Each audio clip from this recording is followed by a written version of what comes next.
ثابت نے حضرت انس بن مالک رضی اللہ عنہ سے حدیث بیان کی۔ انہوں نے کہا کہ رسول اللہ صلی اللہ علیہ وسلم نے فرمایا، میں قیامت کے دن جنت کے دروازے پر آؤں گا اور دروازہ کھلواؤں گا۔ جنت کا دربان پوچھے گا، آپ کون ہیں؟ میں جواب دوں گا، محمد۔ وہ کہے گا، مجھے آپ ہی کے بارے میں حکم ملا تھا کہ آپ سے پہلے کسی کے لیے دروازہ نہ کھولوں۔ صحیح مسلم حدیث نمبر 486۔ مالک بن انس رضی اللہ عنہ نے ابن شہاب سے خبر دی، انہوں نے ابو سلمہ بن عبد الرحمن سے، اور انہوں نے حضرت ابو ہریرہ رضی اللہ عنہ سے روایت کی کہ رسول اللہ صلی اللہ علیہ وسلم نے فرمایا، ہر نبی کی ایک یقینی دعا ہے جو وہ مانگتا ہے، میں چاہتا ہوں کہ میں اپنی دعا کو قیامت کے دن اپنی امت کی سفارش کے لیے محفوظ رکھوں۔ صحیح مسلم حدیث نمبر 487۔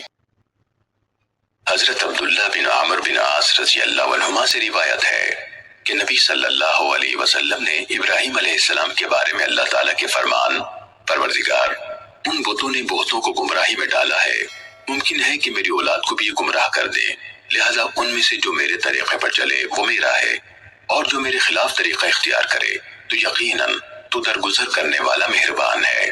اور عیسیٰ علیہ السلام کے قول، اگر تو انہیں عذاب دے تو وہ تیرے بندے ہیں، اور اگر تو انہیں معاف فرما دے تو بلا شبہ تو ہی غالب حکمت والا ہے، کی تلاوت فرمائی اور اپنے ہاتھ اٹھا کر فرمایا، اے اللہ، میری امت، اور بے اختیار رو پڑے۔